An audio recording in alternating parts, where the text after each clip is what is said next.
আমি এনেকৈ আগবঢ়াই লৈ যাম। আজি অসমৰ যুৱ প্ৰজন্মই নতুন অসমৰ সপোন দেখিছে। কেইদিনমান আগত মাত্ৰ এডিআৰই পৰীক্ষা হৈ গৈছিলে।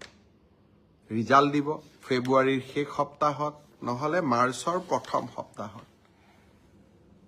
শিক্ষক নিযুক্তিৰ প্ৰক্ৰিয়া চলি আছে। ৫,৫০০ শিক্ষক নিযুক্তিৰ প্ৰক্ৰিয়া চলি আছে।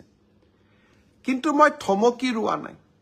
৫,৫০০ নিযুক্তিৰ প্ৰক্ৰিয়া চলি থকাৰ সময়তে নতুনকৈ আকৌ ৪,৫০০ পদৰ আমি বিজ্ঞাপন দিলোঁ। এটা এডিআৰই পৰীক্ষাৰ ফলাফল দিম আৰু লগে লগে নতুন পদৰো আমি বিজ্ঞাপন মুকলি কৰি দিম। আশা স্তব্ধ হ'ব নোৱাৰে। আমাৰ সপোনবিলাকক আমি পম খেদি থাকিম।